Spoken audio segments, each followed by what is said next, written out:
স্বামীজির আমার ভারত অমর ভারত থেকে পাঠ করছি। রনি মান্না, দ্বাদশ শ্রেণী, পৃষ্ঠা সংখ্যা 67।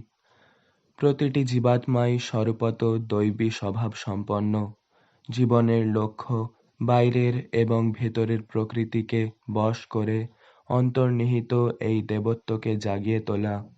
কর্ম, উপাসনা, মনঃসংযম অথবা জ্ঞান এর মধ্যে একটি, একাধিক বা সবকটির সাহায্যে ভেতরের সেই দেবত্বকে বিকশিত করো এবং মুক্ত হয়ে যাও।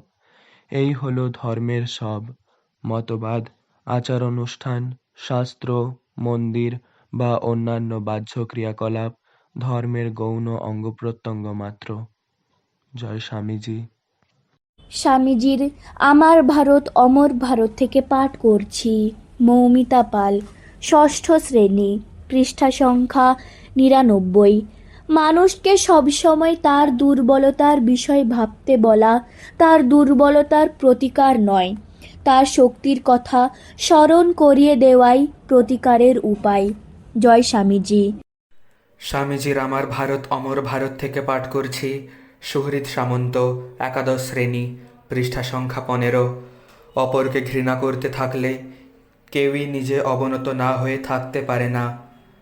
এর অনিবার্য ফল এই হলো যে, যে জাতি প্রাচীন জাতিগুলির মধ্যে সকলের শীর্ষস্থান অধিকার করেছিল, সেই জাতি এখন সব জাতির মধ্যে তুচ্ছ তাচ্ছিল্য ও ঘৃণার বস্তু হয়ে দাঁড়িয়েছে।